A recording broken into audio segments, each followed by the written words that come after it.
Global બજારોથી મિશ્ર સંકેતો. Gift નિફ્ટીમાં થોડી તેજી તો એશિયામાં નરમાશ. ડાઉ ફ્યુચર્સમાં પણ નરમાશ.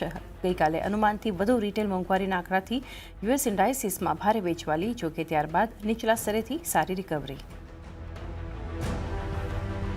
સોનાના ઇમ્પોર્ટ પર નિયંત્રણ માટે સરકારનું મોટું એક્શન. ગઈકાલ રાતથી સરકારે ગોલ્ડ પર કુલ ઇમ્પોર્ટ ડ્યુટી 6% વધારી 15% કરી. એગ્રીકલ્ચર ઇન્ફ્રાસેસ પણ 1% વધારી 5% કર્યો. જ્વેલરી શેર્સ પર આજે રહેશે ફોકસ. પશ્ચિમ એશિયામાં તણાવ યથાવત રહેવાથી કાચા તેલની તેજી યથાવત. ભાવ $160 પાસે સ્થિર. ત્યાં જે સોના ચાંદીમાં મામૂલી દબાણ. કોપર નવા શિખર પર.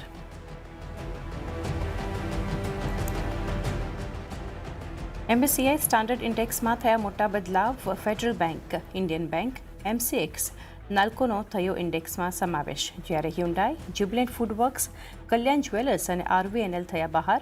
29 મેથી લાગુ થશે ફેરફાર.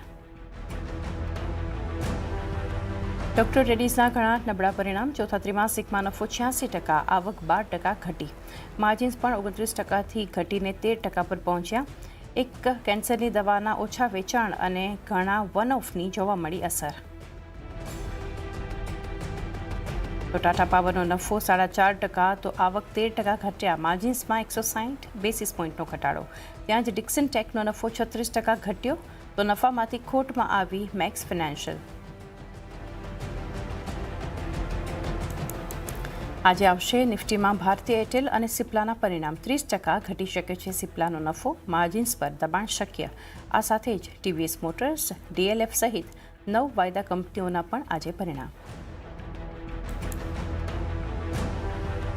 અને એપ્રિલમાં રિટેલ મોંઘવારી દર વધ્યો. 13 મહિનાના ઉપરના સ્તર પર. CPI ઇન્ફ્લેશન 3.4%થી થયું 3.48%.